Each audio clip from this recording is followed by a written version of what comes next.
Bueno, nuevamente bienvenidos y les cedo las palabras al director de investigación, el profesor Carlos Medina. Muy buenas tardes a todos, bienvenidos. Es un placer para mí pues acompañarlos esta tarde en el inicio de este ciclo de conferencias.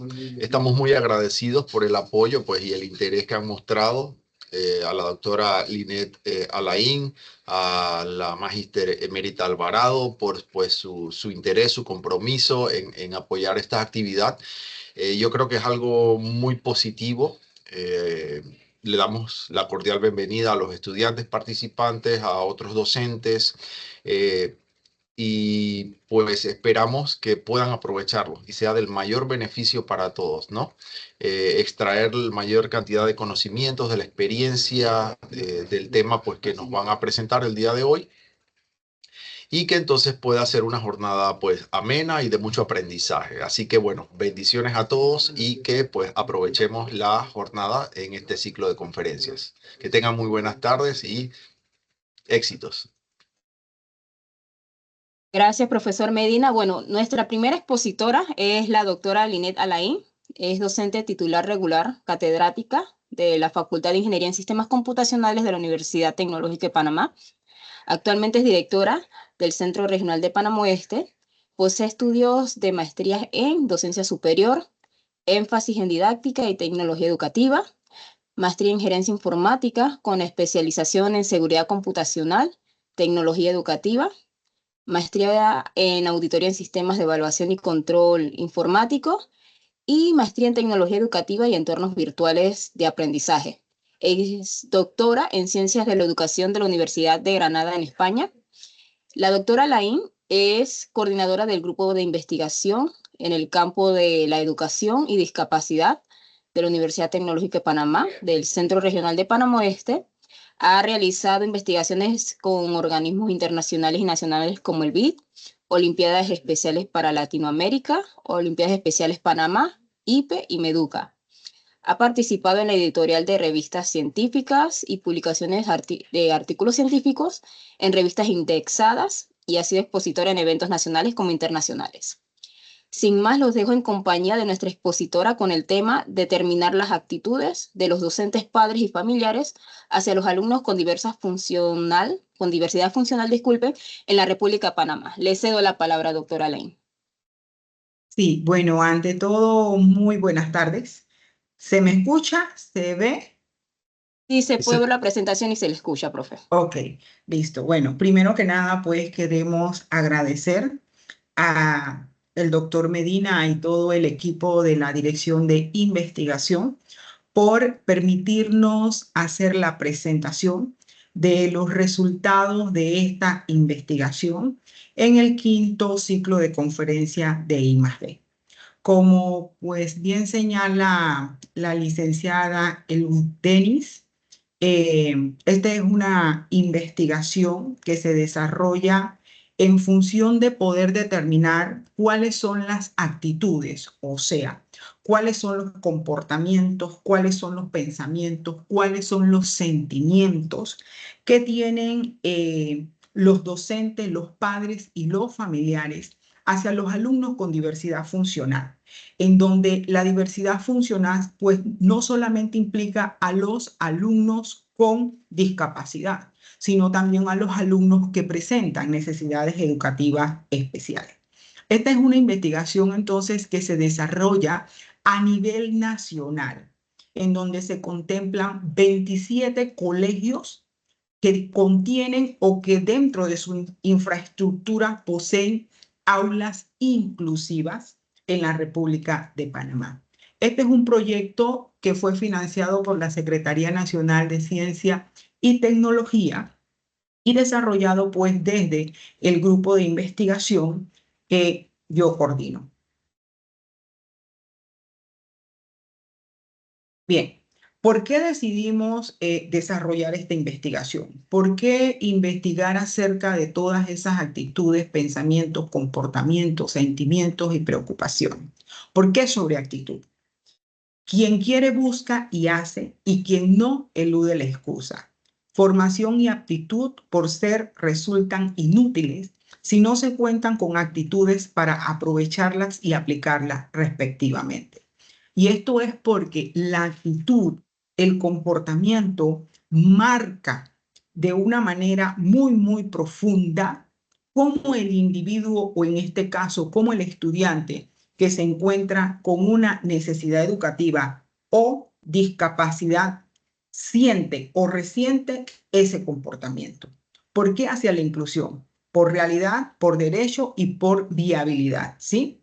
Los centros educativos no pueden actuar al margen de la sociedad, la justicia y la ciencia neuroeducativa. Y la inclusión hoy en día y el derecho a la educación está establecida en la Constitución de la República de Panamá, en la Ley 42.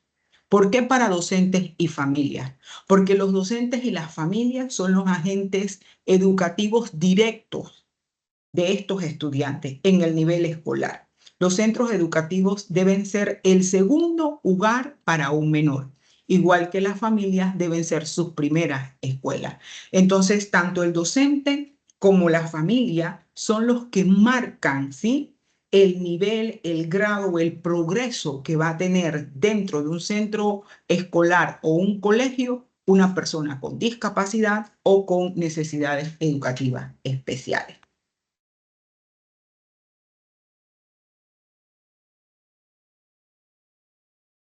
¿Cuál fue el objetivo de esta investigación? Determinar las actitudes de los agentes educativos directos e indirectos hacia las personas con diversidad funcional en la educación inclusiva de la República de Panamá.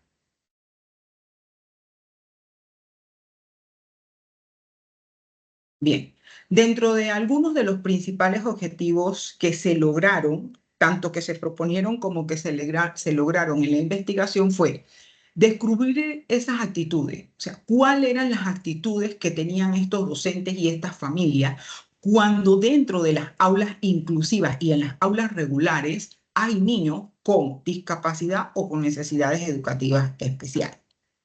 Otro de los objetivos fue crear una página web con recursos y actividades que promuevan la actitud hacia la inclusión dirigida a la sociedad panameña, y elaboramos un programa de intervención ajustado a las necesidades detectadas. O sea que este programa de intervención fue uno de los productos finales que obtuvimos en esta investigación.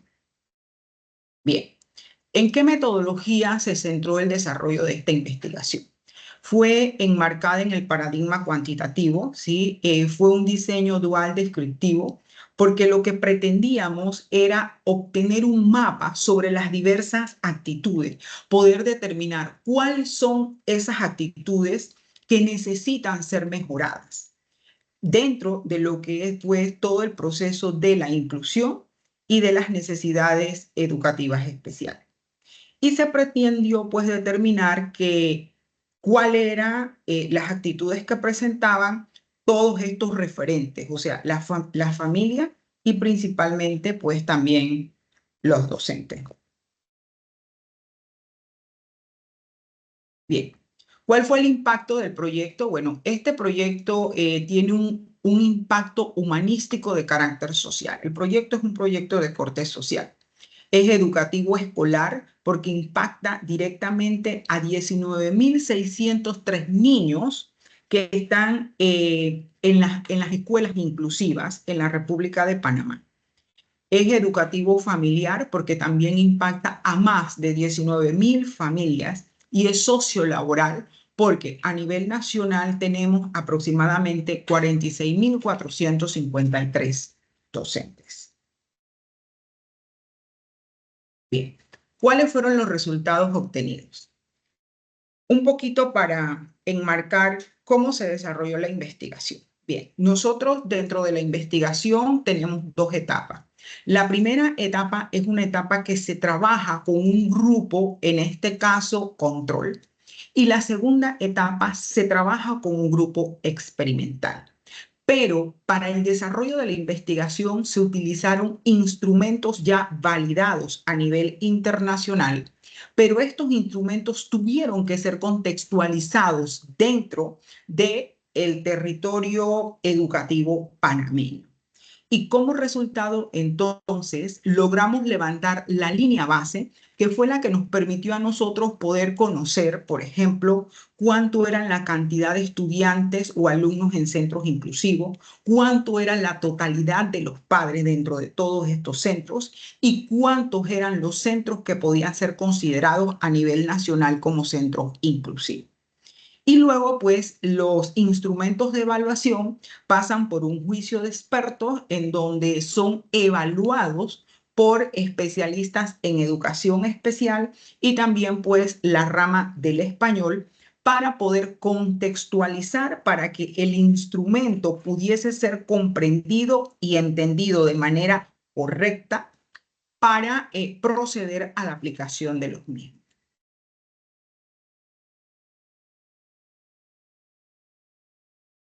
Bien, estas son las regiones educativas seleccionadas en lo que nosotros llamamos la etapa 1, que es la etapa pre-PESH, en donde participan aproximadamente 27 colegios a nivel nacional, considerando desde Bocas del Toro, ¿sí?, hasta la comarca Nuevo Glén. Y participan pues de una población en general, sacamos una muestra representativa de un 233 padres y 276 docentes que participan en esta primera intervención, que es la primera etapa. Bien, acá entonces lo que le queremos compartir son los datos o los resultados de análisis demográfico, tanto de los docentes, padres y familiares. Aquí sí queremos aclarar que estamos presentando los datos demográficos aplicados en la primera etapa y aplicados a la segunda etapa, ¿sí? Aplicados a los que fue nuestro grupo control y a nuestro grupo experimental. Dentro de lo que fueron pues nuestras variables independientes, por ejemplo, como es el género, tenemos que en ambas evaluaciones, tanto en el pretest como el posttest, pues la mayoría de participantes fueron de sexo femenino, que ambos, tanto en el pretest como el posttest, la población se concentra en el área urbana y que la población encuestada en ambos casos no presentan ningún tipo de discapacidad. Acá entonces tenemos que un factor muy importante dentro de la variable hijos o familiares con discapacidad. Tenemos que en ambas evaluaciones las personas que participan, o sea, que llenan las encuestas, tienen hijos o familiares que presentan discapacidad. Y esto se torna bien interesante dentro de la investigación, porque estas personas, pues, independientemente de las que no tienen hijos o familiares con condición, siempre están más empáticos y están mucho más preocupados y atentos con todo lo que acontece alrededor de sus hijos o de sus familiares, ya sea en el entorno educativo o en el entorno en general dentro de la sociedad. Acá entonces, considerando ambas participaciones, la primera etapa y la segunda etapa, pues la condición de discapacidad que más prevalece es el autismo. Hoy en día, ¿sí? Tenemos un 31.25% de personas que están representadas con autismo. Luego tenemos el lento aprendizaje. Luego están pues las parálisis y el déficit de atención como una necesidad educativa. Y en última instancia, la epilepsia, la discapacidad visual, la motora fina y el síndrome de Down. Un aspecto muy importante es que el 97.4% de toda esta población de padres, familiares y docentes que participan de este estudio no pertenecen a ninguna asociación. O sea, no van a asociaciones en donde hay apoyo para, por ejemplo, por decirle algo, la Fundación Luz del Ciego, la Asociación de Sordos, para los niños con autismo, CASPAN, etcétera. Ellos no participan de ninguna de esas fundaciones, organismos, entidades. Sí, solo hay un 2,6% que sí participa de la misma. Bien, dentro de lo que fue entonces nuestra segunda evaluación, ¿sí? En la etapa 2, acá pues consideramos a una población para nuestro grupo experimental de 21 padres y 46 docentes. Estos 21 padres y 46 docentes que se convirtieron en nuestro grupo experimental de la segunda etapa, ellos son sometidos a lo que nosotros dentro de nuestro proyecto llamamos un programa de intervención grupal, ¿sí? En donde lo que buscábamos era a través de una jornada de trabajo con especialistas dentro del área de discapacidad y necesidades educativas especiales, tratar diferentes estrategias y metodologías para la atención que se le da a los niños con discapacidad y necesidades educativas en las aulas inclusivas en la República de Panamá. ¿Sí? Acá entonces lo que vamos a compartir con ustedes ahora mismo son los resultados finales comparativos. Recuerden que dijimos que tuvimos una primera etapa en donde teníamos un grupo control. Y luego de ese grupo control obtenemos una segunda etapa que es donde tenemos a un grupo experimental. Y que ese grupo experimental tuvo como tratamiento, en este caso, un programa de intervención. Bien, los resultados finales, entonces, nosotros trabajamos para lo que era la población de los padres con dos cuestionarios, ¿sí? El cuestionario de Bohr y el cuestionario de Domenech. Para el cuestionario de Bohr, lo que se evalúa son las preocupaciones, o sea, la preocupación que tienen los padres, por ejemplo, en la capacidad, en la atención que pueda recibir su hijo, en las relaciones afectivas que puedan darse dentro del aula, en las relaciones sociales que se dan en el entorno tanto escolar como dentro de la comunidad y los comportamientos que puedan tener los estudiantes. Y luego está el de sentimiento, que son las reacciones y las percepciones que puedan tener los padres, tanto de niños con discapacidad como de niños sin discapacidad, a los que puedan estar expuestos sus hijos dentro de un aula inclusiva.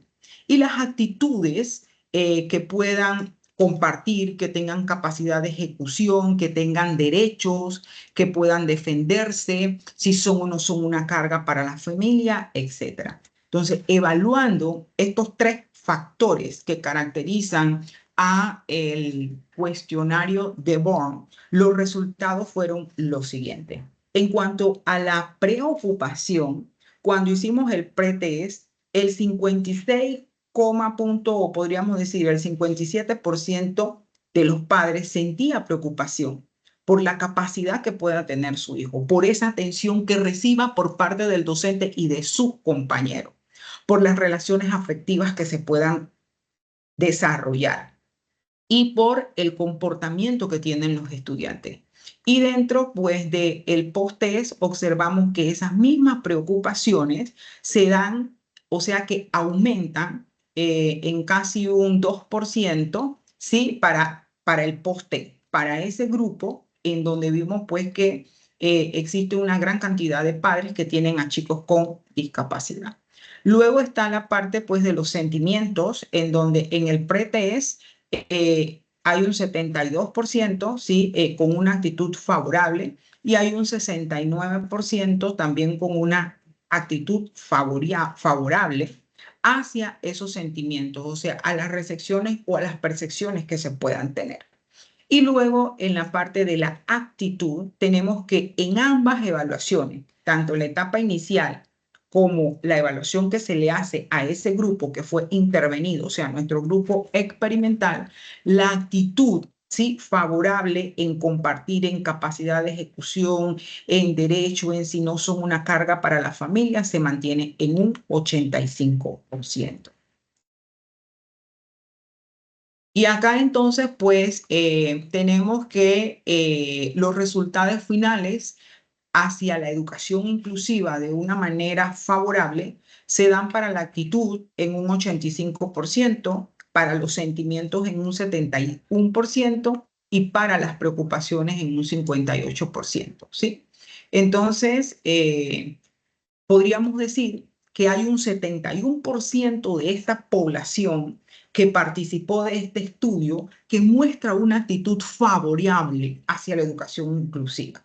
Pero hay un 29% de participantes que no tienen una disposición positiva, que tendríamos que intervenir con diversas estrategias para mejorar esas actitudes, sentimientos y preocupaciones que sienten estos padres y familiares, evaluando pues todos estos factores.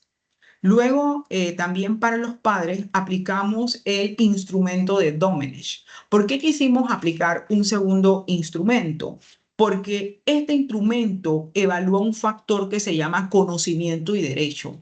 Y eso es saber cómo los padres y familiares, tanto de chicos con discapacidad o sin discapacidad, manejan todos los conceptos que tienen que ver con las leyes, con las regulaciones, con los deberes y con los derechos, ¿sí?, establecidos en la Ley 42 que se tiene en la República de Panamá para los estudiantes con discapacidad o diversidad funcional, ¿sí? Al igual pues que los pensamientos y sentimientos, aunque estos de una u otra manera ya fueron evaluados en el cuestionario anterior de Bourne. Entonces, los resultados fueron que para el grupo experimental, o sea, en la primera etapa, ellos mantenían o tenían conocimientos y derechos en un 77%. Pero para el grupo, para el post-test, ellos mantienen conocimientos y derechos en un 79%. O sea que un poquito más, pero está allí relativo. Y en cuanto a pensamientos y sentimientos, que eran cómo estos padres aceptan a estos chicos, si hay o no hay discriminación, si tienen o no tienen preferencia, si sienten que hay falta de atención, si sienten que se carecen de recursos para poder atender a estos chicos. Entonces tenemos que en el pre-test está en un 58% y en el post-test está en un 57%. O sea, que se mantiene los conocimientos que tienen estas personas en cuanto a estos dos factores. Y pues encontramos entonces que carecen de estos conocimientos y derechos en el pre-test en un 23% y en el post-test, que fueron después de ser sometidos a una intervención, en un 21%. Igual en cuanto a los pensamientos y sentimientos, la tendencia casi se mantiene en desconocimiento en un 41.73% en el pre-test y en el post-test en un 43%. Bien, como resultado final, pues podemos decir para este cuestionario que poseen conocimientos y derechos en un 78% y que poseen conocimientos en pensamiento y sentimiento en un 57%. O sea que hay un 68% de esa población que sí tiene un conocimiento sobre los deberes, derechos, regulaciones, etcétera, que hay para las personas con discapacidad y necesidades educativas especiales, pero en cuanto a pensamiento y sentimiento sobre la discriminación, etcétera, hay un 32% que carece de estos conocimientos. Bien, esto entonces son los resultados que obtuvimos en cuanto a los padres. Y luego entonces procedimos a evaluar a quién, en este caso a los docentes, que también formaban parte del grupo objeto de estudio, ¿sí? Y acá pues igual vemos que la población en este caso se mantiene femenina, tanto en el grupo control como en el grupo experimental, 78 y 78. Y aquí hay una variable que es muy importante y es si reciben capacitación en cuanto a la diversidad. Si ese docente recibe una capacitación, un seminario, una formación para poder atender a estudiantes inclusivos en aulas con discapacidad o necesidades educativas especiales. Y aquí, pues, sorprendentemente, hay un 30% en el grupo control, en el primer grupo, y luego en el grupo experimental, un 17%, que dicen que las capacitaciones que recibe son insuficientes. Y luego, pues para el primer grupo hubo un 29% que dijo que no hay prácticamente una formación específica para atender a estos estudiantes, pero luego para el grupo experimental, que fue objeto de la intervención, dicen que solamente en un 2% no se da eso. Y para el grupo experimental, el 80% sí recibe una capacitación adecuada. Procedemos acá a presentar entonces el análisis, en este caso de Born, realizado a los docentes, ¿sí?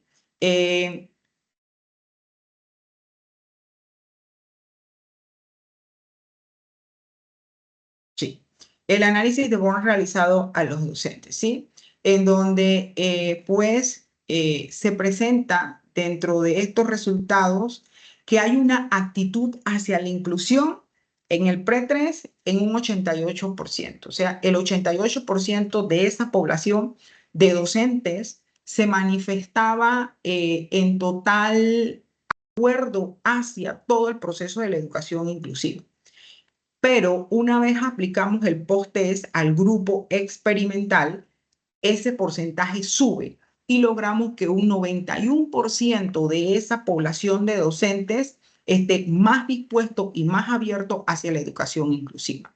Y luego, pues finalmente, en el primer grupo no tenían una actitud de inclusión en un 12%, y el grupo final, pues solo un 8.13% manifiesta una actitud que no le interesa la inclusión o no le parece adecuada. ¿Sí? Entonces, finalmente la actitud hacia la inclusión se da en un 90% y la no actitud se mantiene en un 10%. Dentro, pues, de los resultados de otra escala utilizada para evaluar a los docentes, que fue la escala de Forlín, ¿sí? Que al igual de la escala de Born para los padres, evalúa preocupación, sentimientos y actitudes. Vemos, tanto en la evaluación pre-test como post-test, que los valores prácticamente se mantienen en cuanto a preocupación y sentimientos, ¿sí? Ambos tienen unas actitudes y preocupaciones favorables, ¿sí? Si podemos observar aquí en un 52 el pretest, en un 55, perdón, el pretest, y en un 53 el posttest. En cuanto a sentimientos, se mantiene 92.75 y 92.75. En cuanto a la actitud, ¿sí? O sea, la actitud de estar dispuesto en el pre-test era en un 59%, pero después que el grupo fue sometido a una intervención, esa actitud de los docentes mejoró significativamente de un 59 a un 80%. Igual entonces ok, esta la repetí, es la misma, preocupaciones. Bien. Para ir finalizando, entonces, tenemos que en esta investigación nosotros presentamos algunas hipótesis de trabajo y vamos a proceder a refutar o aceptar las mismas. La primera hipótesis decía, si la actitud inclusiva de los docentes familiares, medidas por su percepción, por su sentimiento y su predisposición hacia la inclusión del alumno con necesidades educativas especiales, no son adecuadas o no son del todo adecuadas, ¿sí? En cuanto a los docentes, padres y familiares, una vez se ha determinado sus sentimientos, preocupaciones y actitudes y predisposición, estos mayoritariamente son favorables hacia la educación inclusiva, ¿sí? Y vimos, por ejemplo, en los docentes que se vio mejoras mucho más significativas que la que se da en los padres. Otra de las hipótesis sí es si no existe diferencia significativa entre distintas características de la muestra: edad, género, especialización, zona o sea, área urbana, la experiencia que tenga el docente, los familiares con discapacidad, etc., en su configuración actitudinal educativa inclusiva hacia el alumno con necesidades educativas especiales. Y aquí, pues, lo que decimos es que sí existen diferencias significativas en cuanto a la experiencia que tengan los docentes atendiendo a estudiantes con discapacidad y necesidades educativas especiales. Y en cuanto a los años de servicio, ¿sí? Entre más experiencia tenga un docente y más años de servicio tiene, pues muestra una mejor actitud, muestra mejores pensamientos, sentimientos y preocupaciones hacia el factor actitud positiva. Y también se dan diferencias para los padres. ¿Cuándo se dan diferencias significativas para los padres? Cuando sus familiares presentan discapacidad. Y principalmente esto se vio en el factor preocupación. O sea, le preocupa cómo son atendidos sus hijos, le preocupa si sus hijos pueden o no pueden lograr el aprendizaje, le preocupa si sus hijos poseen o no poseen los recursos para poder seguir avanzando en la escuela. Y la tercera hipótesis es un programa de intervención basada en charlas informativas y de concienciación, reflexiones individuales y colectivas, talleres sobre ventajas y potencialidades de la inclusión, mejora las actitudes de los docentes y familiares hacia la educación inclusiva. Pues la respuesta es la siguiente. Para la población, padres y familiares, después que hicimos el programa de intervención, recuerde que dijimos que en ese programa participaron 21 padres, tanto en su mayoría de chicos con discapacidad, porque habían padres también de que sus hijos no presentan condición, pero no se dieron logros significativos, ya que los valores obtenidos previos, que fue cuando fueron evaluados en las etapas 1, a los obtenidos después de la intervención, se mantienen sin diferencias significativas. Por tanto, no hay mejoras en los factores evaluados: pensamiento, sentimiento, preocupación, conocimientos y derechos.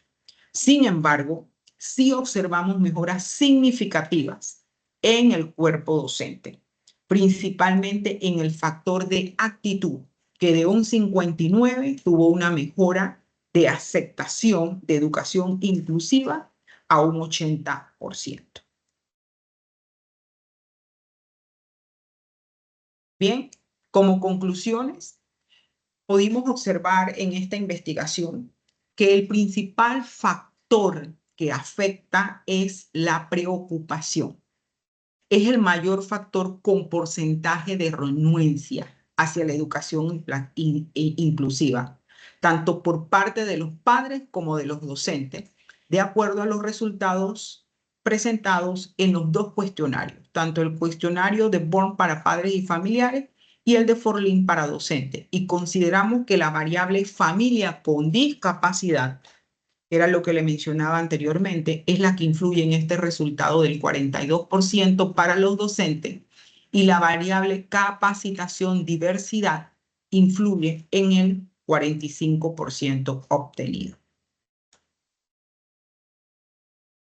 Recomendaciones, pues recomendamos trabajar un programa de capacitación tanto para docentes y familiares, pero principalmente pues para los docentes, garantizando que estos sean totalmente adecuados para mitigar las preocupaciones que sienten estos agentes educativos. Para los padres, relaciones afectivas y sociales, atención y comportamiento. Y para los docentes, estos seminarios deben estar enfocados en el manejo de la carga laboral, en el estrés, en las estrategias y en las habilidades para atender a los estudiantes en condición de diversidad funcional, específicamente discapacidad y necesidades educativas especiales. Se determinó que el 22% de los padres que respondieron al cuestionario de Domenech continúan sin mejorar todos los aspectos relacionados a conceptos sobre derecho, sobre pensamiento y sobre comportamiento, que son desfavorables para el desarrollo del camino hacia una educación inclusiva. Entonces, tenemos que buscar estrategias para que estos padres obtengan esos conocimientos y poder así mejorar la educación inclusiva de nuestro país. Recomendación: que el sistema educativo utilice de forma masiva y continua diferentes medios que permitan poder instruir a los padres en cuanto a conceptos y derechos, y que se generen programas de capacitación en donde se trabajen los pensamientos y los comportamientos de estos padres y familiares en busca de seguir formando padres comprometidos con esta educación inclusiva. Para esta investigación, una vez culminada, obtuvimos los siguientes productos. Reclutamos a aproximadamente de 12 a 15 estudiantes de la Universidad Tecnológica de Panamá, Centro Regional de Panamá Oeste, en donde le enseñamos a tabular, a aplicar un instrumento, a tabular los resultados de este instrumento. Y pues con información básica necesaria dentro del campo de la investigación. Obtuvimos dentro del programa de intervención a aproximadamente 76 entre docentes y padres capacitados con diversas estrategias y el desarrollo de recursos educativos para dar atención a esta población con discapacidad que se encuentra incluida en los centros públicos educativos de la República de Panamá. Creamos un programa de intervención con una hoja de ruta en donde proponemos tanto para los padres como para los docentes y familiares, de acuerdo a los resultados de la investigación, preocupación, conocimientos y derechos, actitudes, pensamientos y comportamientos, cuáles deberían ser los diferentes seminarios, talleres, programas, charlas, conferencias que pudiesen mejorar, ¿sí?, los resultados obtenidos. Y creamos un documento que tiene aportes para las directrices de las políticas educativas inclusivas, actitudes para la comunidad educativa y familiar, el cual pues fue entregado al Ministerio de Educación. Para finalizar, pues queremos decir que la familia juega un papel fundamental en la educación inclusiva, desde el amor, la responsabilidad y la comprensión. A todos, muchísimas gracias por su atención y estamos anuentes pues a las preguntas.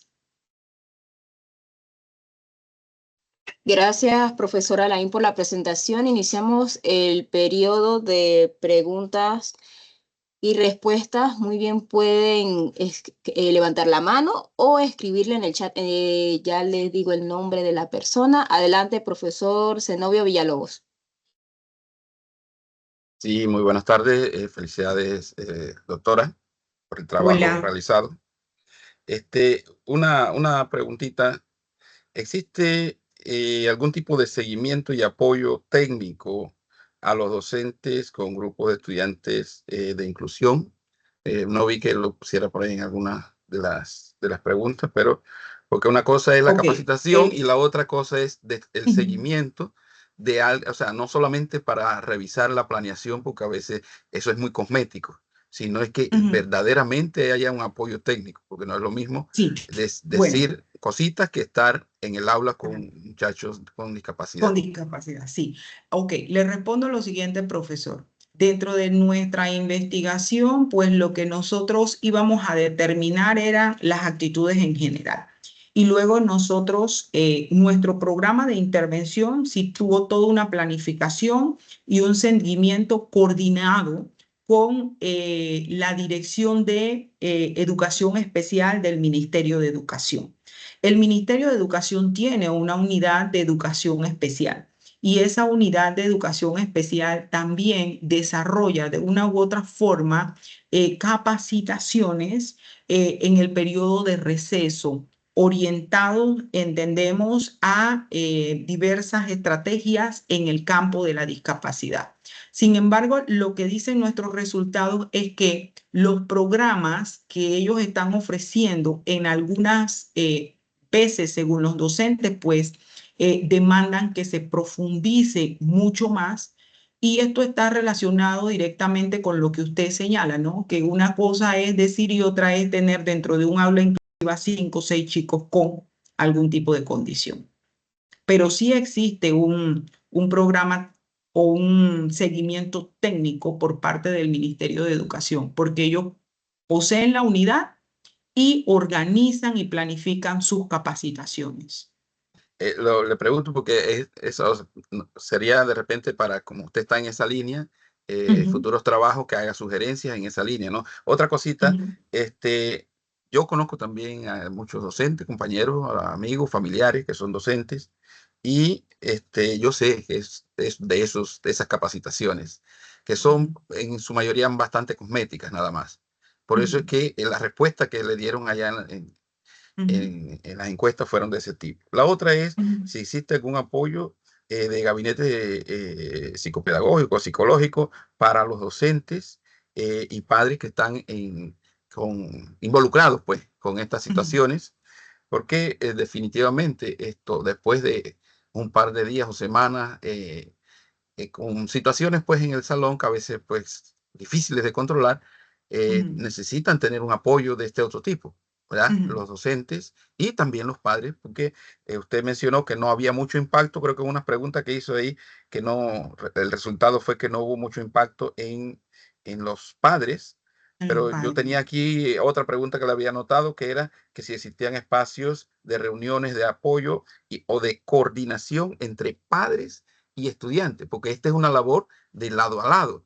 A veces algunos Ujú, padres lo toman como una guardería y simplemente ujú, me alivio en el rato que lo ujú. tiene el docente. Y entonces Ok. no sabe que tiene que ser un trabajo conjunto y que cuando él regresa tiene que coordinar con los educadores para que tengan un mejor resultado, ¿verdad? Ok. Bueno, yo le voy a hablar como investigadora en función de lo que yo he visto, porque esta no es la primera investigación que hacemos en este campo. Nosotros hemos trabajado investigaciones con olimpiadas especiales, hemos trabajado investigaciones con el PNUD, con el BID y todas relacionadas en este campo. Entonces, pero también le voy a hablar como madre de un hijo con discapacidad. Y la verdad es que hay mucho que hacer dentro de los centros educativos, dentro del Ministerio de Educación en sí, con este tema. Porque dentro del proceso usted se encuentra con maestros, profesores e incluso escuelas comprometidas con la inclusión, pero igual se encuentra con docentes, con maestros, padres y escuelas que no están comprometidas. Sin embargo, la inclusión se da dentro de esos centros educativos. Entonces, no se encuentra el engranaje que debe garantizar que sí se está dando un proceso de inclusión. Porque si dentro de una institución el director no le interesa o no promueve o no ejecuta para dar una respuesta a eso, pues es obvio que todo lo que viene detrás de ello no va a dar respuesta a la necesidad que se tenga. Entonces, esos son escenarios que yo le hablo como madre, porque yo lo he vivido con mi hijo, de un rechazo total dentro de un colegio por ser un niño con autismo, ¿ya? Entonces, sí hay mucho que trabajar en ese aspecto y como madre de un niño autista les digo pues que no hay el apoyo que muchas veces se demanda. Sin embargo, en la investigación sí he encontrado colegios, he encontrado docentes, he encontrado directores, he encontrado autoridades comprometidas con el proceso. Gracias. Pues. Ok. Profesora, en el chat dejaron otra consulta. Bueno, la primera es de Max Medina, dice, del primer grupo bajo estudio, ¿cuáles fueron las respuestas, si las obtuvo, por el cual no participan en las asociaciones de apoyo? Supongo que son a los Ajá, sí, encuestados. porque la desconocen, ni siquiera saben que existen. Entonces, por eso yo le digo allí como recomendación que las entidades, por ejemplo, la CENADIS, pudiese crear o utilizar los medios masivos, las redes sociales, etcétera, para dar a conocer cuáles son todas las instituciones que existen en donde las personas pueden buscar el apoyo. Listo. Gracias, Ujú. profesora. Seguimos con la segunda pregunta y después le doy la palabra al profesor Javier Sánchez. Le consulta Justin Calderón, bajo la investigación que realizaron, pudieron averiguar cuál fue la causa de la falta de participación de los estudiantes especiales en los centros especiales del país y si puede haber forma de incitar o garantizar la participación de los niños y familiares en estos centros? La falta de participación, pero la falta de participación ¿en dónde? No, Ajá, no lo puedo. aquí vuelvo y se Ujú. la leo. ¿Cuál fue la causa de la falta de participación de los estudiantes especiales en centros especiales del país? Y puede haber formas de incitar o garantizar la participación de los niños o familiares en estos centros. No sé si de repente, Justin, si deseas, puedes hacer la consulta directa y abres el micrófono y le consultas a la profesora Linet y puedes dar más detalles sobre la pregunta. Y bueno, ajá, sí. Buenas tardes, profesor. Hola. Eh, yo también fui especial, pues, y, pues, bajo lo que estaba viendo, en muchas situaciones, pues, se da el caso de que he visto que muchos familiares no pueden dar o no pueden llevar a esos familiares a los centros especiales, así como el que había mencionado, de cuando son centros especiales para ciegos o sordos, de las personas De las discapacitadas. asignaciones.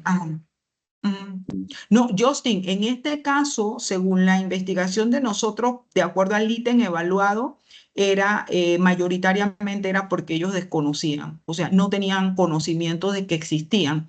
Si tú pudiste ver también dentro de los resultados de la investigación, una gran cantidad de padres desconocen cuáles son las leyes, cuáles son los derechos que tiene el niño con discapacidad, cuáles son los deberes de ellos como padres, o sea, la parte de conocimiento de leyes, deberes y derechos, hay un alto porcentaje también que la carece. Y esto quiere decir es que porque no se documentan, porque no están informados, porque no muchos ni siquiera saben que existe una ley 42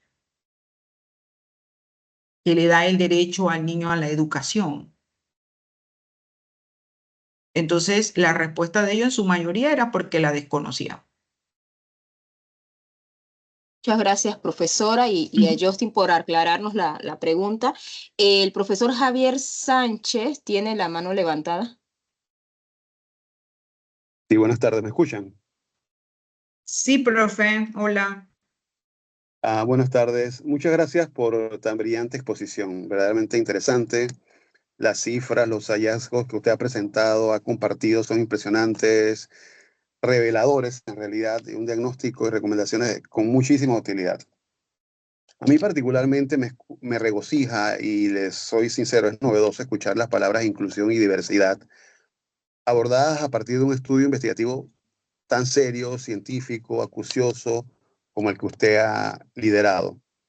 Lo menciono sin ánimos de polemizar porque son palabras desvirtuadas en la actualidad y casi que se le ha dado un carácter exclusivo que justamente deja por fuera a personas que es el fondo de su exposición, ¿no? Entonces yo sí quería darle las gracias porque para mí es nuevo saber de inclusión de personas con necesidades educativas especiales. Es una belleza el término y creo que, al menos mi percepción, son personas que nosotros tenemos que hacer mayor proyección hacia ellos y el término diversidad funcional. Ahora vendría básicamente mi pregunta. Al tratar de contrastar el apoyo, programas, políticas, divulgación, la sensibilización para este tipo de diversidad funcional e inclusión de personas con necesidades educativas, ¿cómo usted ve esto al contrastarlo con la diversidad e inclusión que es la que vemos todos los días en los medios y que le viene a la mente, en el top of mind, cuando la gente habla de diversidad e inclusión? ¿Cómo usted ve el apoyo, eso, los programas, políticas, divulgación de uno versus el otro? Bueno, doctor, si me vuelve a repetir un poquitito porque por algún motivo me sacó, acabo de entrar a la sala nuevamente. Sí. Ok, habla el ingeniero Javier Sánchez. Yo me Ajá. imaginé que habían convocado al doctor, que también se llama Javier Sánchez, pero la verdad que me quedé y la verdad que ha sido muy valioso. ¿Me escucha Ajá. actualmente? Dígame. Sí. Voy a la pregunta. Usted me escuchó el comentario. Mm. Es que me sacó cuando usted iba a empezar a hablar. Pero dígame Ah, la pregunta. bueno. Ok, la pregunta es, yo en particularmente sí digo que a mí me regocija escuchar las palabras inclusión y diversidad abordadas a partir de un estudio investigativo serio, científico, acucioso, estructurado como el que usted ha formado parte o ha liderado, ¿no? Porque definitivamente son palabras que de alguna forma han sido desvirtuadas y casi se le ha dado una exclusividad que deja por fuera justamente a las personas con las necesidades como las que usted menciona. Entonces, mi pregunta, sin ánimos de polemizar, o tal vez sí, es cuando uno contrasta el apoyo, los programas, las políticas, la divulgación, la sensibilización para este tipo de diversidad específica, diversidad funcional e inclusión de personas con necesidades educativas especiales, un término excelente. Cuando uno contrasta esto con esa diversidad, contra la otra diversidad y la inclusión, ¿cómo usted ve, cómo usted encuentra justamente los programas de apoyo, las políticas, la divulgación, la sensibilización de uno con respecto al otro, al contrastarlos? Falta mucho por Bueno, hacer, son iguales, la parte económica, la parte sí. de los medios, no sé, ¿qué me Ujú. puede usted comentar? Ok, bueno, pudiésemos hablar, por ejemplo, que hace algunos años atrás se manejaba más el término de discapacidad. Entonces, cuando encontrábamos, por ejemplo, a un niño que tenía dificultad de aprendizaje, decíamos, bueno, este niño tiene discapacidad intelectual, por ejemplo, ¿sí? O un niño que tuviese, por ejemplo, dislexia, este niño tiene discapacidad. Pero luego después esto se fue clasificando de una mejor manera y tenemos entonces las necesidades educativas especiales y a un lado la discapacidad. Pero esto fue mejorando más en los últimos años y nosotros encontramos el término diversidad funcional, en donde la diversidad pues funcional abarca todo, hasta por ejemplo la discriminación, ¿sí? Entonces, en cuanto a los apoyos, los programas, todo lo que tiene que ver la política, pues nuestro país está empezando, ¿sí? Porque nosotros en los estudios que hemos hecho, hemos encontrado mucha gente reanuente, o sea, se rehúsa a poder aceptar la diversidad funcional como un todo, ¿sí? Y las leyes, por ejemplo, y eso se lo voy a decir desde mi posición como madre de un chico con discapacidad, las leyes y los derechos existen. Panamá está inscrito desde Salamanca en todas las legislaciones a nivel de la Organización de los Estados Americanos, del BID, de todo lo que usted quiera, de Ginebra. Sin embargo, cuando nosotros vamos a reclamar nuestros derechos no se cumplen. El propio sistema educativo no cumple los derechos. En donde yo encuentro en una escuela, por ejemplo, como el IPE, que es la Escuela de Educación Especial, y yo encuentro que un niño solo recibe clase 1 hora o 2 horas. Ah, no, porque es que el niño tiene trastorno de espectro autista, pero también además tiene hiperactividad. Entonces, no tengo el tiempo, no tengo el recurso, tengo muchos niños, ese niño es muy inquieto y yo lo atiendo 1 hora, ¿sí? Entonces, esto va en contra de los derechos, porque mi hijo o cualquier otro niño en esta condición tiene que ser atendido de acuerdo a cómo está establecido. Y así vamos a ver los derechos en todos lados. En la universidad te encuentras con un profesor que dice, ah, no, pero es que yo tengo 30 muchachos, ¿cómo me pones a 2 muchachos autistas en el aula? Yo no sé qué va a pasar con esos muchachos, ¿sí? Entonces, hay que trabajar mucho la cultura de atención a la diversidad y hay que hacer un gran trabajo o un trabajo muy, muy grande en cuanto a la empatía, porque esto, aunque esté regulado, aunque existan programas, aunque existan un montón de cosas, no resuelven la situación que cada día crece más la cantidad de chicos con necesidades, tanto en las escuelas como dentro de la propia sociedad en general. Entonces, para mí hay mucho por hacer. Trabajamos y luchamos como investigador y también como familia para ir dando poco a poco ese gateo que algún día pues nos llevará a nuestros primeros pasos.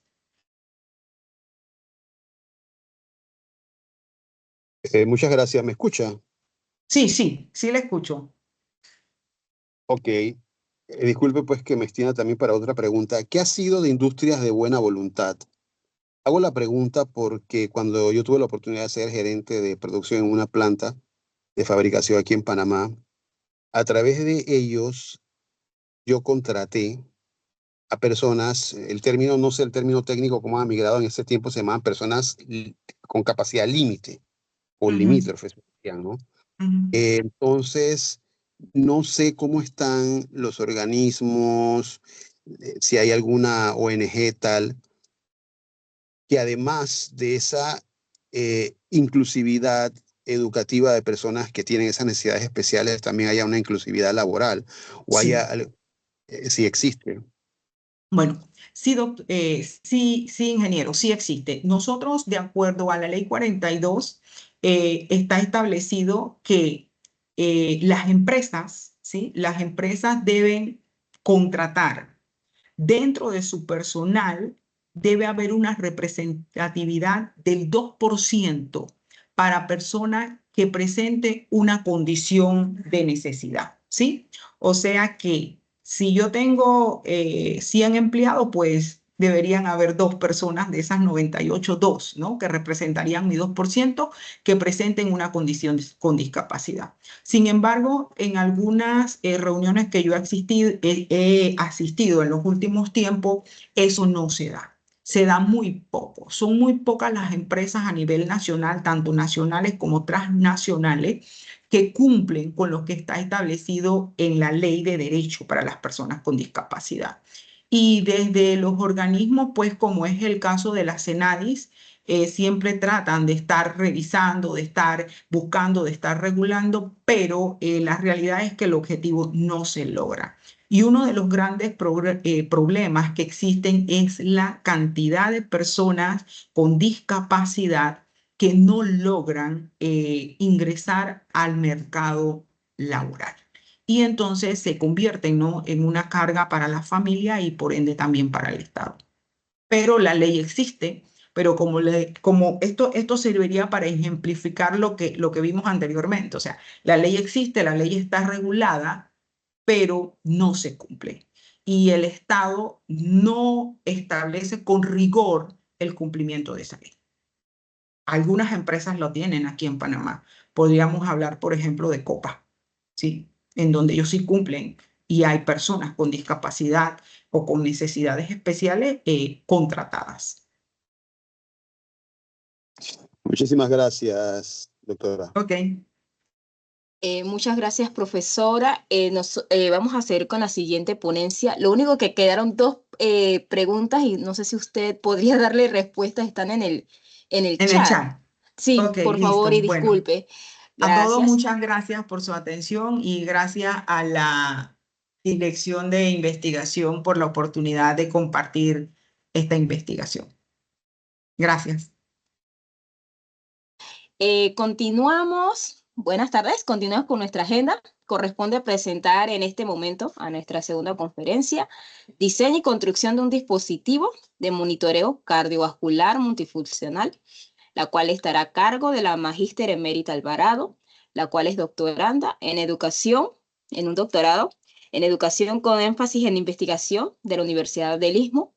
Posee maestría en ciencias computacionales de la Universidad Tecnológica, licenciatura en Ingeniería en Sistemas Informáticos de la Universidad Latina de Panamá y una licenciatura en Tecnología en Programación y Análisis de Sistemas de la Educación de la Universidad Tecnológica de Panamá. La profesora emérita es tiempo completo de la Universidad Tecnológica en la Facultad de Sistemas Computacionales en el Centro Regional de Panamá Oeste. Es creadora y coordinadora del grupo de investigación del Centro Regional de Panamá Oeste, Robótica, Inteligencia Artificial y las TICs como apoyo a las personas con discapacidad y ha sido asesora de proyectos para la Jornada de Iniciación Científica y de artículos para la revista Voz del Estudiante de la UTP. La profesora Alvarado estará acompañada de los estudiantes Javier Solís, Juan Caballero, ambos son estudiantes del Centro Regional de Panamá Oeste. Javier Solís es estudiante de la carrera de licenciatura en Ingeniería en Sistemas y Computación y se ha certificado en Python, reparación de laptop y hacking ético. Y Juan Caballero es estudiante de la carrera de licenciatura en Ingeniería en Sistemas y Computación Es miembro activo del Grupo de Investigación en Robótica, Inteligencia Artificial y Tecnología de la Información y Comunicación, y actualmente está por culminar su tesis de grado. Sin más, le cedo la palabra a la profesora emérita. Adelante.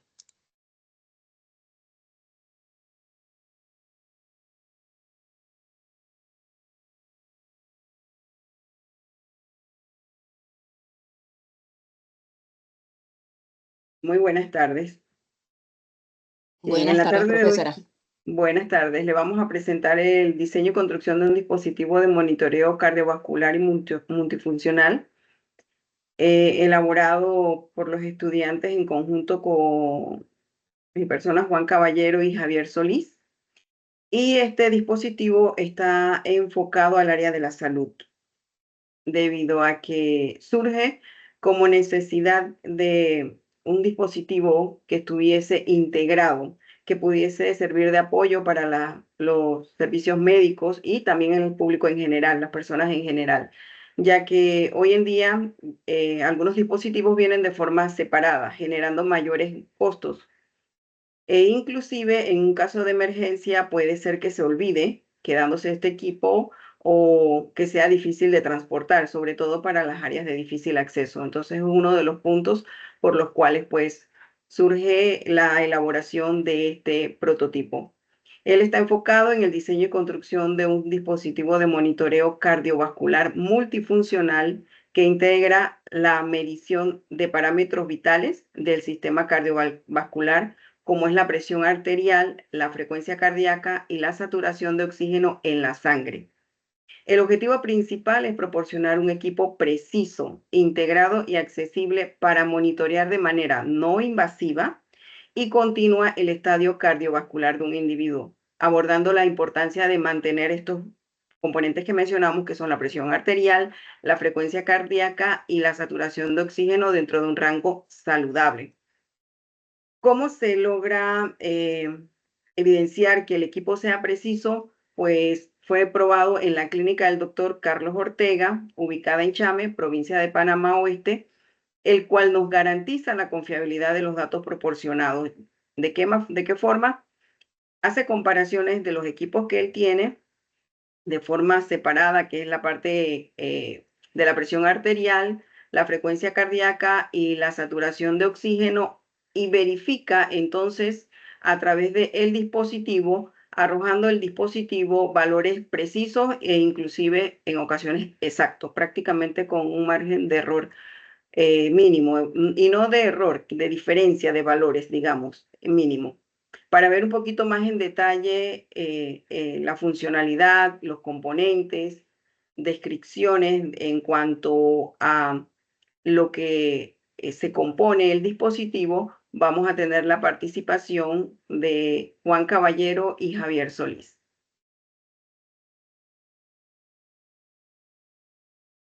¿Qué tal a todos? Buenas tardes. Para poder comprender el funcionamiento de este prototipo del dispositivo, es importante tener en claro ciertos conceptos. El primero de ellos es la presión arterial, que es la fuerza que ejerce la sangre contra las paredes de las arterias mientras circula por nuestro cuerpo. O sea que cada vez que estamos en reposo o realizamos cierta actividad física, nuestro corazón, cada vez que bombea sangre, ejerce una presión sobre nuestras arterias. ¿Y cómo podemos medir esto? En la siguiente diapositiva tenemos una tabla de referencia. Ajá, esa tabla. Es una tabla de referencia que utilizamos para evaluar la presión arterial. Su unidad de medida en el sistema internacional es el milímetro de mercurio. O sea que para tener una presión arterial normal, podemos tenerla entre 120/80. Y si seguimos viendo, podemos ver otros puntos, por ejemplo, la prehipertensión, donde los valores ya empiezan a efectuar un poco. Cuando es una etapa bastante grave, ya es cuando es superior a 180. Y una presión diastólica a 110. En la siguiente diapositiva, si tenemos una presión arterial inadecuada, podemos tener ciertas afectaciones a las personas, por ejemplo, las enfermedades. El principal de ellos es problemas cardíacos, como las arritmias. Otro de ellos son los populares derrames cerebrales, que también son conocidos como los accidentes cerebrovasculares, o insuficiencia renal o problemas de visión. El siguiente concepto es la concentración de oxígeno en la sangre, que se refiere a la cantidad de oxígeno que se encuentra a través de nuestros glóbulos rojos. Cada vez que nosotros inhalamos aire y exhalamos, nuestra sangre se llena de oxígeno y esto nos permite realizar nuestras actividades físicas. Al igual que el concepto anterior, tenemos una tabla de referencia de medidas. La siguiente diapositiva es la saturación de oxígeno en la sangre. Los niveles de saturación óptimos garantizan que las células del cuerpo reciban la cantidad adecuada de oxígeno. Esto lo tenemos en base con esta tabla. Una saturación de oxígeno normal en nuestro cuerpo es del 95 al 100%. Cuando ya empieza a bajar la calidad de oxígeno, vemos que tenemos una hipoxia leve. Nos damos cuenta cuando estamos entre 91% al 94%. Una hipoxia moderada puede estar entre el 86% al 90%. Y una hipoxia grave cuando es menor o igual al 85%. Estas afectaciones en las personas son causadas por la hipoxemia, que pueden tener ciertos síntomas como son la falta de aire, el dolor de cabeza, los mareos o incluso una respiración acelerada, sintiendo la necesidad de oxígeno, pero no puede satisfacerse. El siguiente concepto es la frecuencia cardíaca. Es la cantidad de veces por minuto que el corazón trae o late. Cada vez que realizamos una actividad física, nuestro corazón no es estable, sino que siempre va a alterar su actividad. Tenemos esta tabla de referencia, la cual la dividimos en dos secciones. Se preguntarán por qué. Curiosamente, en nuestras investigaciones nos dimos cuenta que diferentes estudios han demostrado que el corazón de los hombres, comparado con el de las mujeres, es un poquito más grande. Y esto altera los BPM, que son los beats por minuto, teniendo un BPM excelente, que son de 60 o menos. En el caso de las mujeres puede ser de 70 o menos. Estos BPMs que son excelentes pueden ser para aquellas personas que se dedican a algún deporte, ya sea atletismo, deporte de riesgo o cualquier entrenamiento físico bien practicado. El siguiente es el bueno. No, profesora, regrese un momentito. Gracias. El siguiente es el bueno, que es como el normal de una persona. Está entre lo normal y el bueno. Siempre podemos estar entre 62 a 68, un rango normal, y de 70 a 84 en un rango normal. Y si es inadecuado es cuando estamos a 86 o más, que es cuando nuestro corazón estaría latiendo demasiado rápido. Si se dan cuenta, esta tabla está dividida por edades. Y es que dependiendo de nuestra edad, así mismo va a cambiar nuestros BPMs al momento de realizar cierta actividad física. En la siguiente diapositiva tenemos las afectaciones a las personas. Si tenemos un ritmo cardíaco demasiado acelerado, puede traer taquicardia, bradicardia o incluso fibrilación auricular.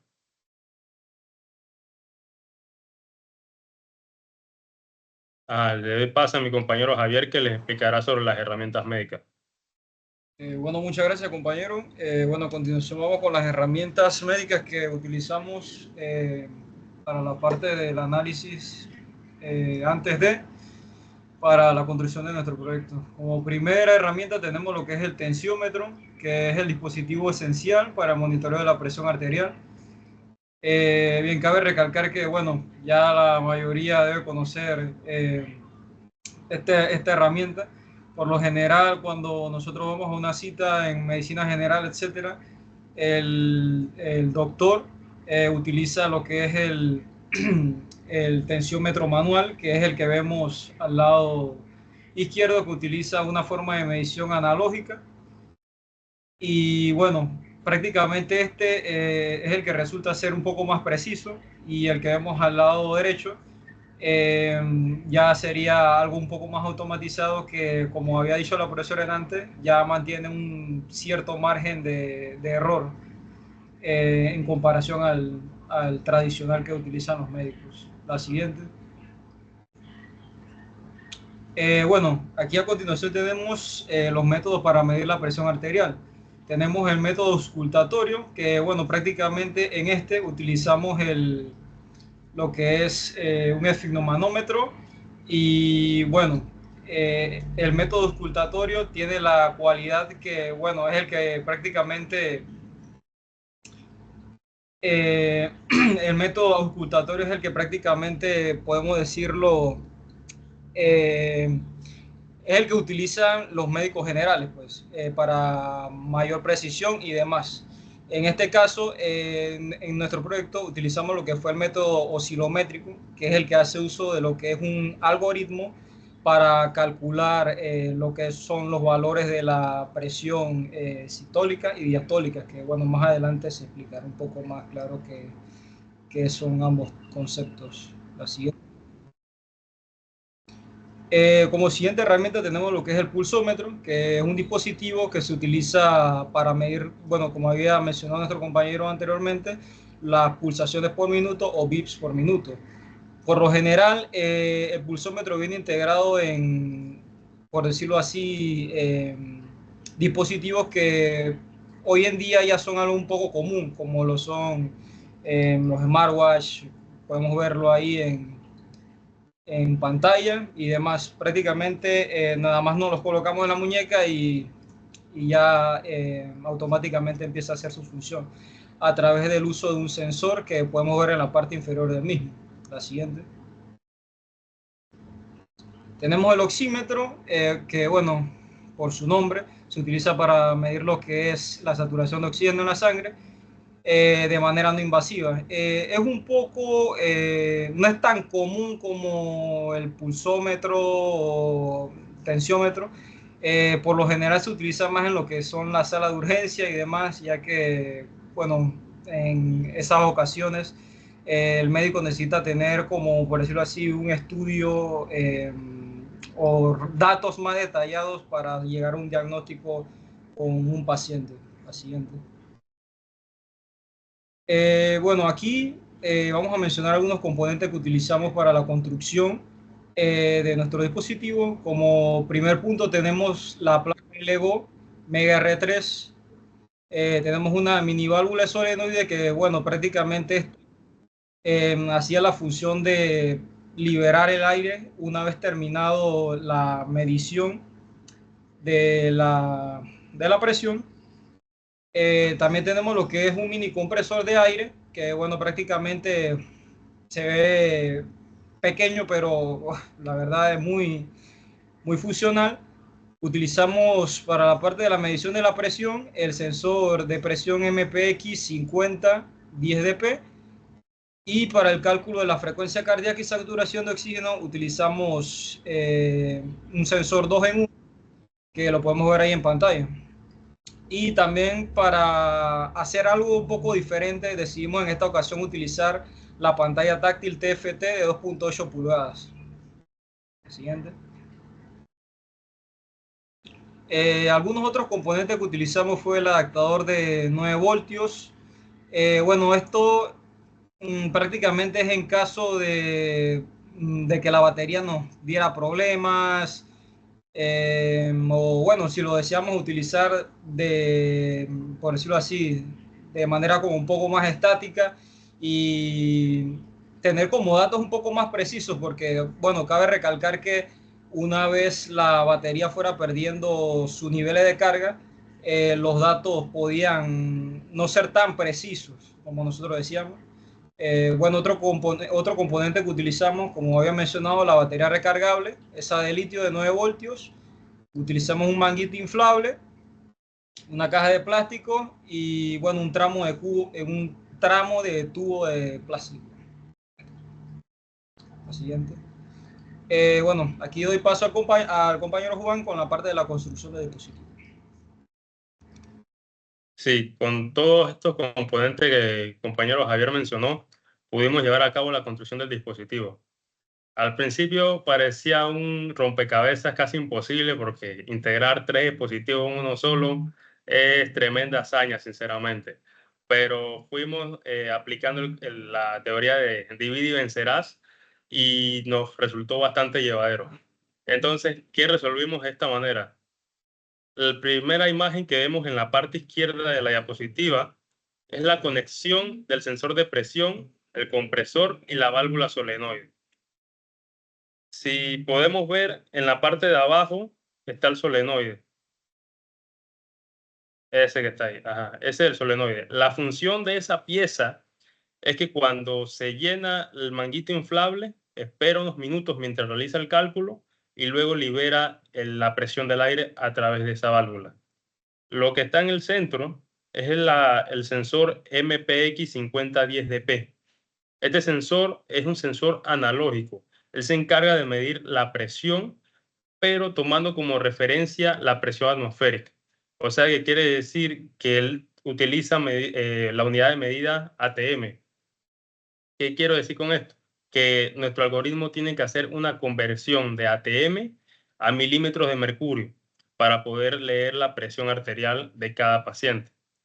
Y el dispositivo que vemos arriba, que pareciera que está flotando, es el compresor. Es un compresor bastante pequeño, pero es muy potente. No pareciera el tamaño para la potencia que tiene, pues llena el manguito inflable, no de una manera tan agresiva, pero va de manera pausada. De este modo no le causamos esa incomodidad al paciente cuando los manguitos inflables se van llenando y van apretando el brazo de una manera un poco más agresiva, se podría decir. Entonces, la otra parte del dispositivo es la conexión del sensor de frecuencia cardíaca y saturación de oxígeno en la sangre. Esto lo logramos a través del sensor MATS 30-102. La gran ventaja de este sensor es que es 2 en 1. Podemos medir tanto la frecuencia cardíaca como la saturación de oxígeno en la sangre. Pero en la programación tenemos que dividirlo en métodos distintos. ¿Por qué? Porque utiliza un fotodiodo en el cual, dependiendo de la opción que nosotros elijamos, él tiene que adaptar la luz infrarroja para entonces poder hacer los cálculos correctos. Una vez teníamos ambos sensores funcionando, pasamos a la parte ya como de armado y que todo quedara encajado y se viera más bonito.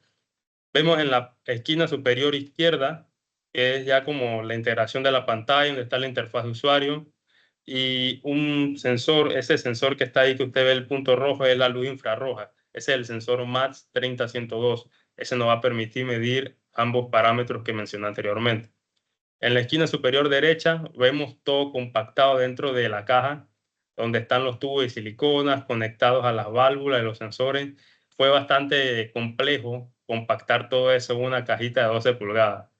Y en las imágenes de abajo tenemos las baterías, que es de 9 voltios. La ventaja de esta batería es que no es como una batería de 9 voltios común y corriente, que es de un solo uso y ya es desechable, o sea que se tiene que mandar a reciclar. Esta se puede recargar y pues nos damos cuenta cuando está descargada tiene un punto rojo y cuando está cargada, que ya está al 100% de su capacidad, va a mostrar un LED verde. En la siguiente diapositiva podemos ya ver la funcionalidad del dispositivo y ver cómo todos estos componentes pueden funcionar y dar la medida correcta.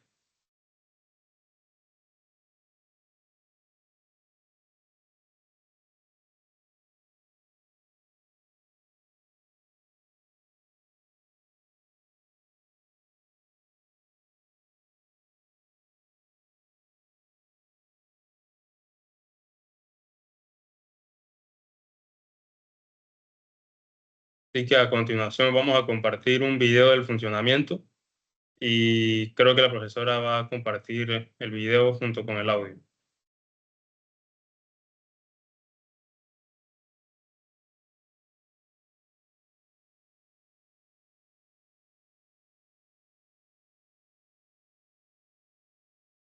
Me indican si se escucha.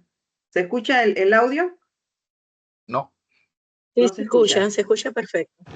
Sí. Sí, correcto. Se corta un poco. Ok.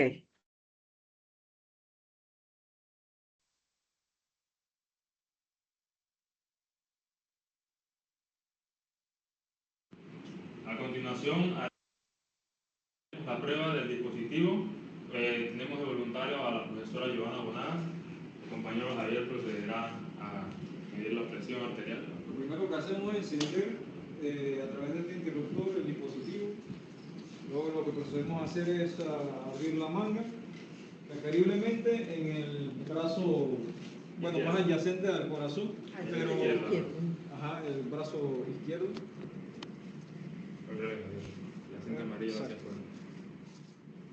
Lo colocamos de esta manera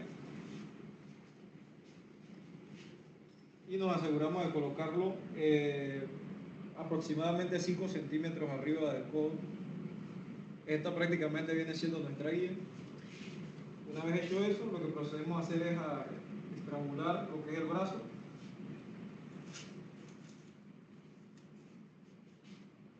Una vez hecho eso, lo que procedemos a hacer es a colocar el brazo del paciente de esta manera, un poco o ligeramente extendido, y bueno, ya una vez hecho eso, lo que procedemos es a presionar el botón de lo que queremos calcular, en este caso la presión arterial, y lo que procedemos es, esperamos un momento, allí bueno, el compresor procede a llenar la parte de la manga. Empiezo a sentir.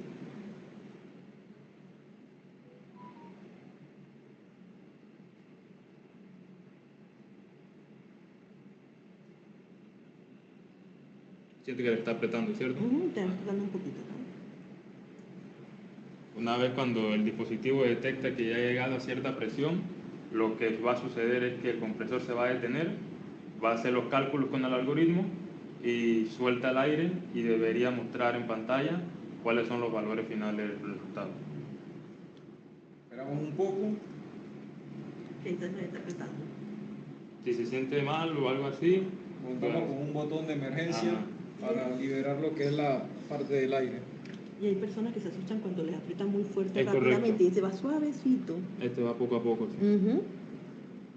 Entonces, en pantalla se muestra que tenemos 121/86, lo cual se considera una presión normal en el rango de la presión arterial. Y se la puedo confirmar porque me la acaban de tomar ahorita que yo venía del seguro.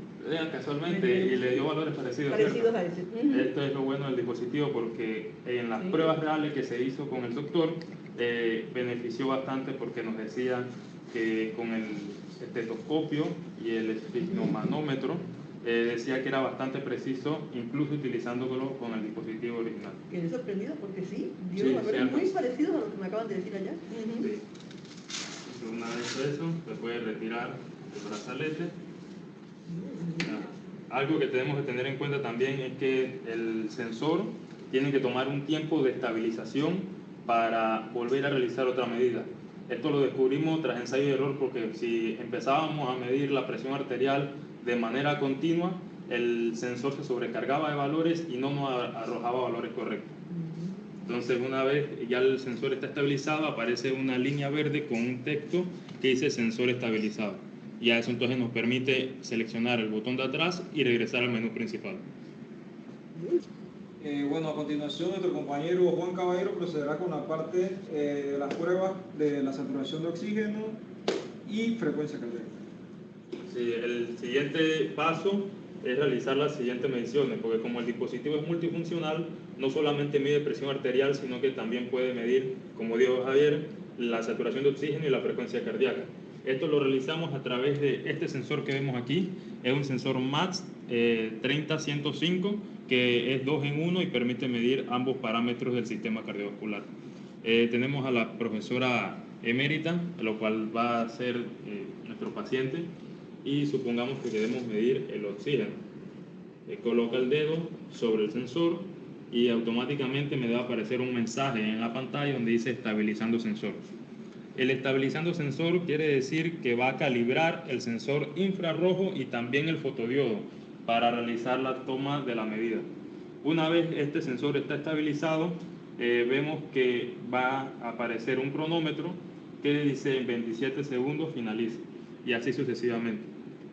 La ventaja de esto es que entre Javier y yo logramos reducir el tiempo de medida a la mitad, puesto que por lo general siempre se toma 1 minuto en realizar la medición tanto del oxígeno como de la frecuencia cardíaca. Entonces, entre el filtrado de datos y la saturación de oxígeno, podemos ver que el tiempo de medida lo redujimos a 30 segundos. Se preguntarán por qué colocamos este tiempo. ¿Por qué? Porque nosotros necesitamos recolectar cierta cantidad de datos en cierta cantidad de tiempo, y a través de este tipo de recolección podemos hacer lo que dice nuestro compañero Juan Caballero, hacer un filtrado y así obtener de manera más precisa valores correctos. Eso quiere decir que mientras más valores tengamos, más precisos van a ser los resultados. Aquí, como vemos, ya el resultado dice que en 5 segundos finaliza.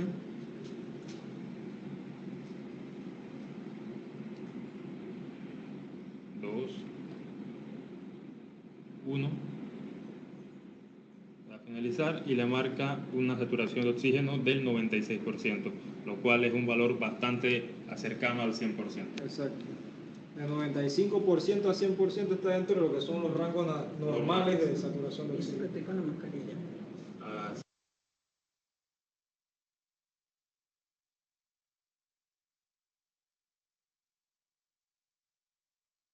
Bien, de esta forma finalizamos nuestra exposición, demostrando la funcionalidad del dispositivo y la veracidad de los resultados.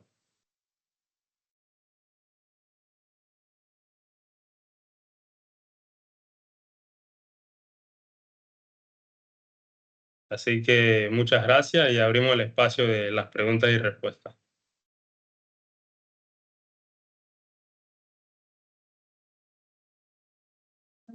Muy bien, pueden escribir sus preguntas en el chat o pueden hacer las consultas también por el micrófono. Quiero agradecerles a los estudiantes Javier Solís, Juan Caballero, por su presentación y a la profesora emérita Alvarado. El profesor Zenobio Villalobos tiene la mano levantada. Sí, muy buenas tardes. Los felicito por el trabajo realizado. Es muy buena iniciativa. La pregunta es, ¿verificaron o probaron bajo diferentes condiciones de, por ejemplo, de humedad,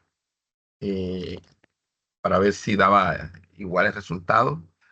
Porque a veces la persona está un poco, por los nervios, por lo que sea, un poquito sudada, o inclusive el color de la piel, si afectaba entonces a estas mediciones. Esa es una. Y la otra es, ¿qué tan difícil es incorporar también aquí la medición de lo que hace el Holter o el electrocardiograma, que pues ya hay algunos por ahí en el mercado, pero tienen su cierto costo? Entonces, ¿qué tan difícil es llegar de esto a incluir ese otro medidor?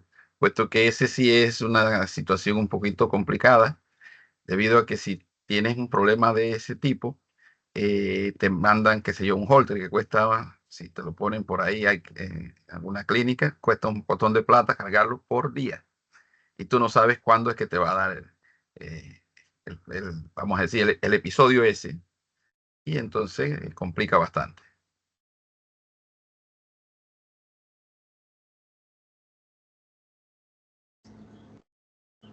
Bueno, la verdad, en la parte de la medición de saturación de oxígeno,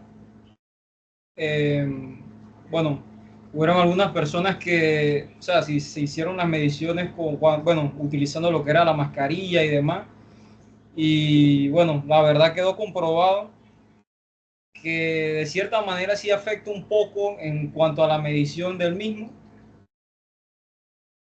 Y bueno, de allí en adelante, bueno, creo que era uno de los únicos puntos que bueno, siento que se vio como ese margen de diferencia en el cálculo de los valores. De allí en adelante, con el sensor S2 en 1, que ayudaba a medir lo que era el pulso y la saturación de oxígeno, tuvimos problemas. Fue en la parte de que, por lo menos, o sea, si dejamos descubierto el mismo, la verdad los valores daban un poco de problemas, la verdad, porque, o sea, al entrar la luz directamente en el sensor, o sea, se tomaban valores, como nosotros lo llamamos, valores basura, y muchas veces no era preciso al 100%. Así que, bueno, esos dos puntos son los que, bueno, tuvimos un ligerito problema ahí. Y bueno, sobre lo demás, no sé si el compañero Juan o la profesora, o sea, Sí, ver lo sí, otro. Javier. Respondiendo a la pregunta del participante, el profesor,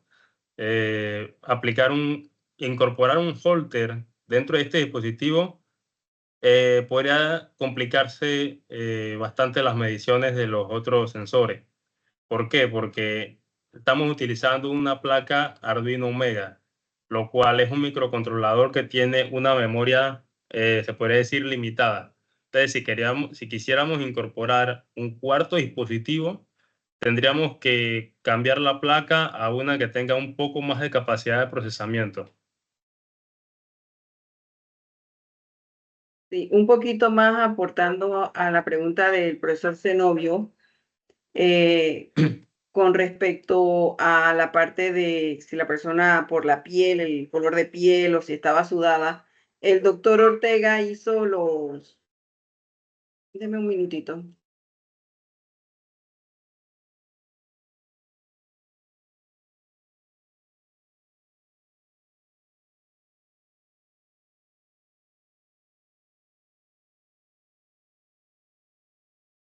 El doctor Ortega hizo las pruebas. Entonces, en la condición como estaba el paciente en ese momento, así mismito hizo la prueba con el dispositivo. Y él verificó la precisión o la exactitud de los resultados. Entonces, con respecto a eso, si el paciente está sudado, nervioso o por el color de piel o algo, pues el dispositivo estaría funcionando bien.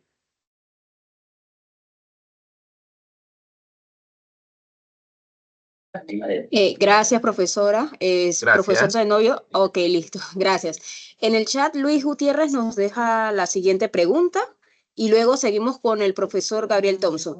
Luis dice, dentro de la medición de presión del dispositivo, al basarse con la presión atmosférica, llegaron a contemplar si la medida puede llegar a cambiar con diferentes variables como la temperatura del ambiente, porcentaje de humedad o hora a la que se realizó la prueba. Sí, eso lo tuvimos en cuenta cuando estábamos probando los sensores y nos dimos cuenta de esas variables porque si estábamos bajo aire acondicionado, muchas veces el sensor de presión, si no estaba bien calibrado, podría afectar la medición.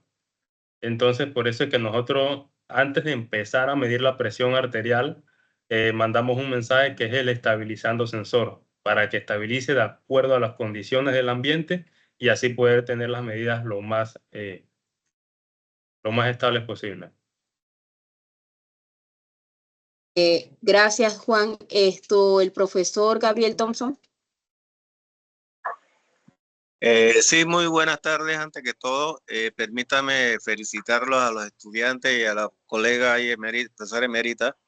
Verdaderamente es una actividad y un trabajo que merece, y vale la redundancia, muchos méritos con relación a realizar este tipo de proyecto como tal, en vista que solamente como es un prototipo hasta el momento y en lo que se ha mencionado realmente cubre todos los requerimientos o requisitos que sean necesarios para medir ya sea saturación de oxígeno como tal y hacer las mediciones de presión. Ahora, permítame ampliarle también con los temas y las preguntas que se han realizado. Con relación a la humedad y las condiciones del paciente, obviamente cada vez que se va a realizar una medición hacia un paciente, hay variables que alteran, no que alteren el equipo como medidor, sino que nuestro cuerpo humano se altera con otras variables, como la acabaron de mencionar ustedes hace unos momentos, tanto la humedad como la temperatura, de tal manera que el equipo está midiendo bien, a pesar de que haya cambios de humedad, temperatura y también hablemos de lo que es la parte de altitud como tal, porque nuestro organismo así mismo también la medición no va si estamos a un nivel 0 o a un nivel 10 de un edificio o si estamos en una humedad, condiciones de aire acondicionado en confort o si estamos acalorados. O sea, el equipo va a estar realizando sus mediciones al respecto. Obviamente, como lo acaba de señalar uno de los estudiantes, se calibró. O sea, él tiene prácticamente un sistema de autotest que podría ser incluido allí, de tal manera que él mismo se autocalibre en los periodos de tiempo que le doy algunos tips ahí que ustedes han relacionado con relación a que las mediciones no podían haber sido continuas porque la capacidad que tiene el sistema no permite hacer esas mediciones. Ok, está bien, porque si queremos un equipo de 60, 20 dólares o queremos uno de 200 dólares.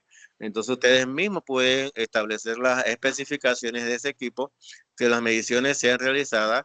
¿Qué les puedo decir? Porque ustedes tienen el tiempo cada 20 segundos. Obviamente que en sus 10 segundos que ustedes miden y van a medir de nuevo, el equipo le va a dar error. Bueno, démosles un tiempo de 20 segundos para decir que el equipo ya la memoria quedó en cero y se autocalibró o hizo un autotest. Bien, con relación al tema del equipo de Holter, realmente el equipo de Holter es un equipo que él guarda, es el histórico del paciente. Él no va, al menos que tenga un sistema de alarma, él no va a predecir si al paciente le va a dar un infarto o no, al menos que le dé esas opciones que pueden ser, no digo lo contrario.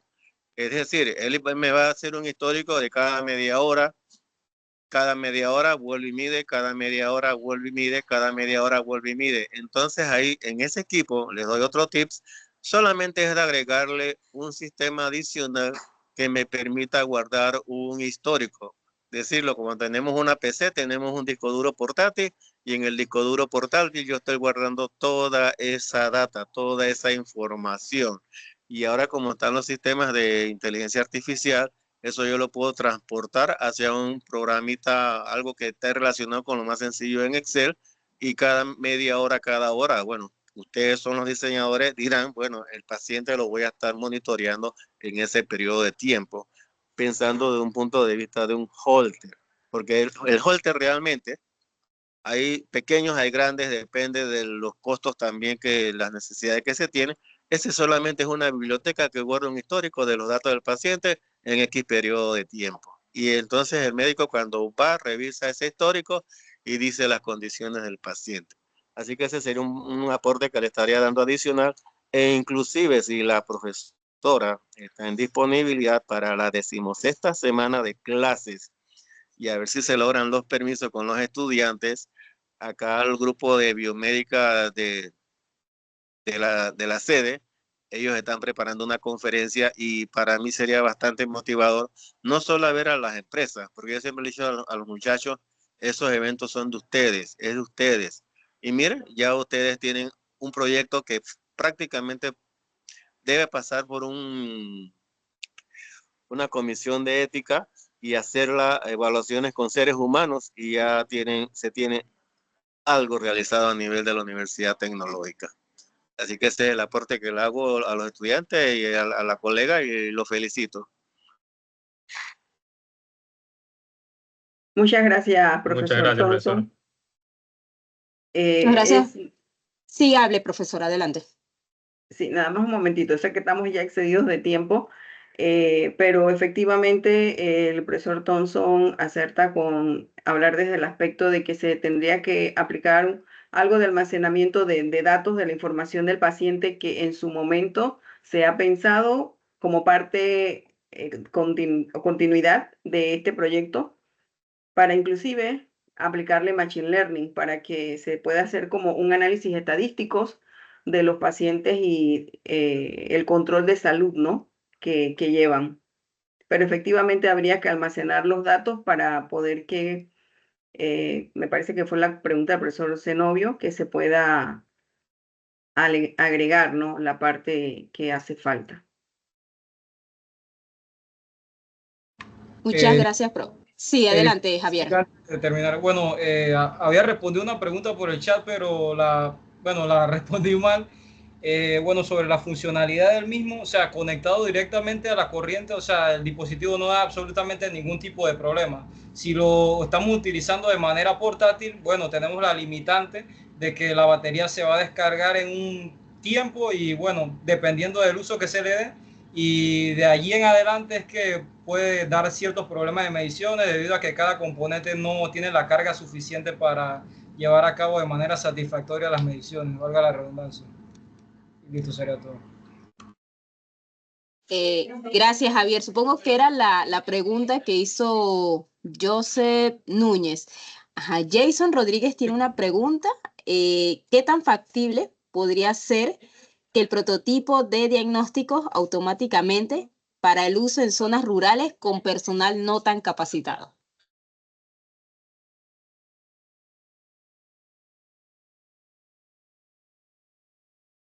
Con personal no tan capacitado, pienso que el dispositivo no tendría inconvenientes en el aspecto de que siempre y cuando conozca que por lo menos son 2 a 5 centímetros de colocación de la manga, porque de ahí está dado todo en la pantalla para que visualice el tipo de medición que desea realizar. O sea, si es la presión arterial, si es el oxímetro o el pulsómetro. Es bastante interactivo el equipo, o sea, no necesita como una capacitación profunda. Sí, Porque para ampliar está un poquito, pensado profesora. también, ok, vamos a ver, porque está pensado también en residencias, o sea, las personas, por ejemplo, tenemos a veces familiares encamados en función de eso. Sí, para ampliar un poquito lo que comentaba la profesora emérita, no solamente es para el personal médico que ya está capacitado y sabe cómo tomar las medidas, puesto que en la fase de pruebas del dispositivo también los probamos con diferentes pacientes o familiares de nosotros que no tienen tanto conocimiento, y la interfaz de usuario es tan intuitiva que solamente él tiene que seleccionar qué es lo que quiere medir, colocar la mano o colocarse la manga donde corresponde y realizar la medida. Recuerdo que Javier lo midió con varios de sus familiares en ese tiempo y los resultados fueron bastante precisos. Gracias. Tenemos otra preguntita en el chat.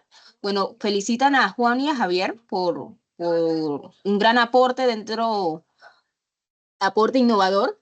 Y más que una pregunta, sería una consulta. ¿Se podría implementar con una aplicación que le facilite al usuario también tener su propio registro a futuro? Lo pregunta Luis.